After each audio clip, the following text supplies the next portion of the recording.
Amigos queridos, ciência estagnada é ciência morta. Por isso que o espiritismo hoje, as casas espíritas, os centros, vivem cheios de pessoas de cabelos grisalhos e brancos. E os jovens se evadiram. Allan Kardec é claro na introdução do livro dos Médiuns. Tudo que eu vou falar aqui está escrito no livro dos Médiuns. Não é uma opinião pessoal minha, tá? É uma interpretação, obviamente, mas não é uma opinião pessoal. É algo que está escrito no livro dos Médiuns. Na introdução deste livro, num dos seus parágrafos finais da introdução, Allan Kardec nos explica com muita clareza o seguinte: depois da exposição do aspecto filosófico da ciência espírita no Livro dos Espíritos, damos, nesta obra, a sua parte prática para aqueles que desejarem ocupar-se das manifestações, seja pessoalmente, seja pela observação de experiências alheias. Cabe lembrar o seguinte: o nome deste livro não é Livro dos Médiuns, é o Livro dos Médiuns, Guia dos Médiuns e dos Evocadores, o que é muito diferente. Muito bem, quase ao final do livro, Allan Kardec fala a respeito, especificamente no capítulo 29, no item 327, Allan Kardec fala da importância da realização de reuniões instrutivas, que tenham, como objetivo a descoberta, a compreensão, a análise, o estudo, a pesquisa. Ciência sem estudo, sem pesquisa, sem análise, desaparece, fica estagnada, se torna obsoleta. No item 328, Allan Kardec diz o seguinte: a instrução espírita não compreende somente o ensino moral dado pelos espíritos, mas também o estudo dos fatos. Abrange toda a teoria dos fenômenos, a pesquisa das causas e, como consequência, a constatação do que é possível e do que não o é, ou seja, a observação de tudo quanto possa fazer que a ciência espírita se desenvolva. Na sua instituição existe isso. E aí a gente vai entrar num aspecto muito interessante pelo seguinte: vamos falar de perguntas e vamos falar de evocações. Allan Kardec diz o seguinte no item 287 do Livro dos Médiuns: algumas pessoas pensam que é preferível não fazer perguntas, convindo esperar o ensinamento dos espíritos sem o provocar. Isso é um erro. Está escrito aqui. Não há dúvida que os espíritos dão instruções espontâneas de elevado alcance que não podemos desprezar. Mas há explicações que teríamos de esperar por muito tempo se não as solicitássemos.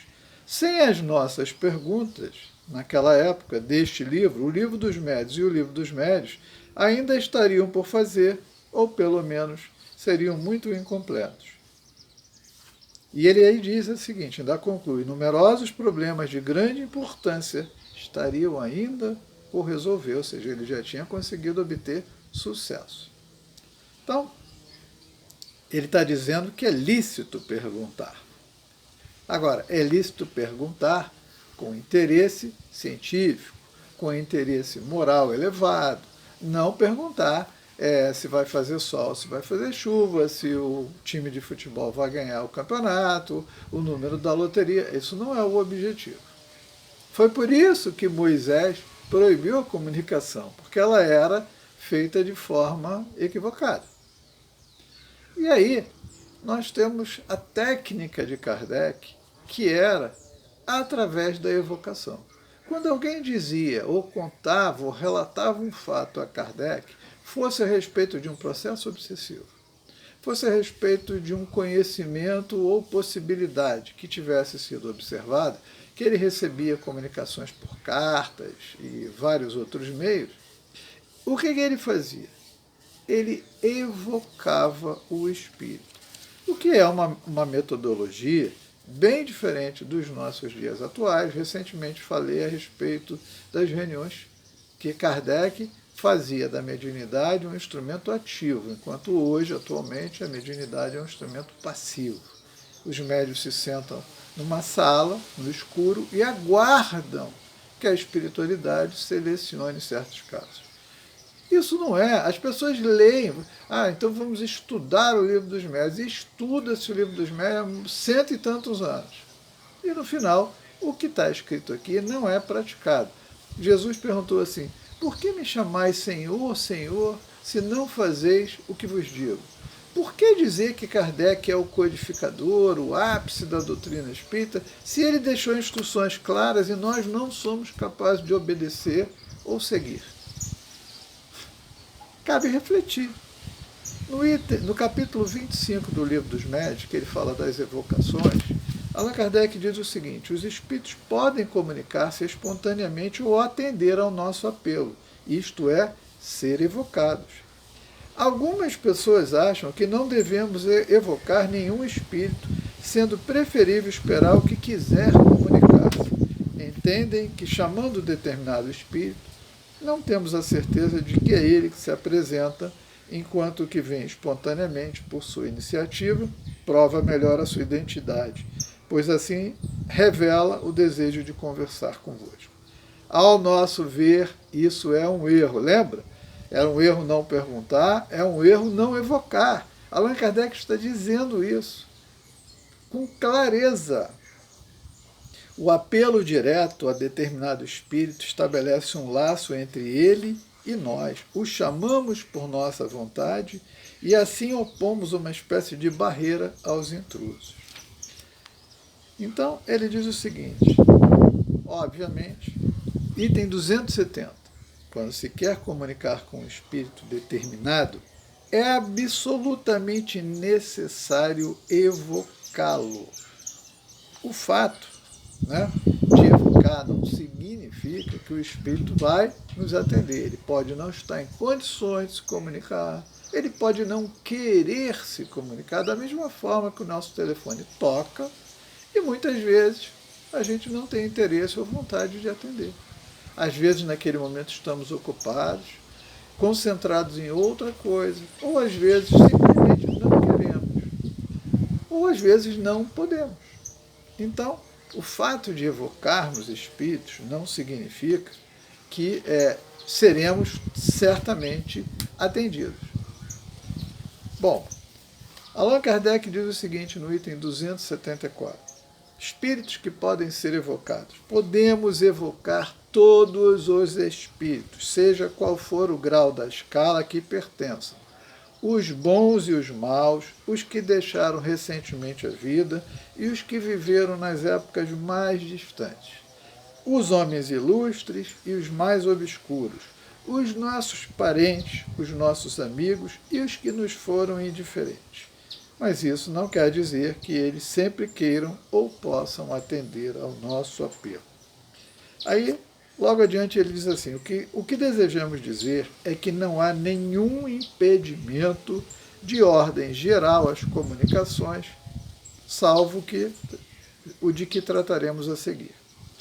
Os obstáculos à manifestação são quase sempre de ordem individual e frequentemente decorrem das circunstâncias.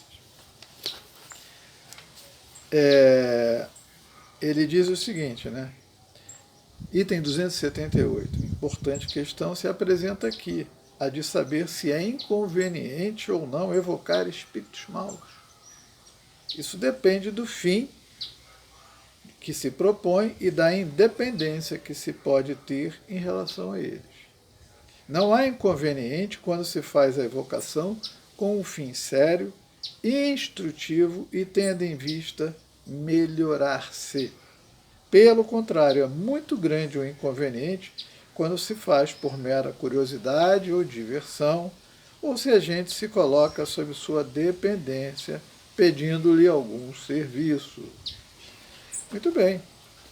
E aí ele diz logo adiante, no item 279, só pela superioridade moral se exerce ascendência sobre os espíritos inferiores. Então aqui ele faz um alerta. Tem gente que quer fazer brincadeira, tem aquela brincadeira do copo, haviam outras, existem outras. Na verdade é o seguinte, nós não devemos mexer com aquilo que nós não sabemos, não conhecemos. Quando evocamos um espírito, por exemplo, dentro do nosso ambiente, se ele vier e ele resolver ficar, nós não temos meio de fazê-lo sair. Se não tivermos o conhecimento, a condição moral, o suporte espiritual adequado, né, para fazer um trabalho desse tipo. E Kardec vai adiante. Muito interessante. Ele fala no item 284 a respeito da evocação de pessoas vivas. Elas podem ser evocadas. As técnicas, por exemplo, da apometria lidam com isso. Se a doutrina espírita tradicional se fechou a certa metodologia, ela faz isso. Você tem como evocar. Kardec relata situações de evocação de pessoas vivas infinitamente. Tá? Inclusive, evocou um médico e à distância ele veio, e aí Kardec pergunta a ele se ele poderia fazer uma consulta através do médium que estava recebendo o espírito encarnado ou evocado, e ele disse, melhor do que se eu estivesse aí, porque para mim não tem corpos opacos. Quer dizer, o médico ali presente na figura do médium, em perispírito, ele conseguia ver através do corpo da pessoa sem aparelhos. Esse assunto é muito longo. Eu deixo aqui só a reflexão. A importância da ciência, a importância da pesquisa, da análise, do estudo, né? E isso se faz através de trabalho. E o trabalho passa por todas essas fases.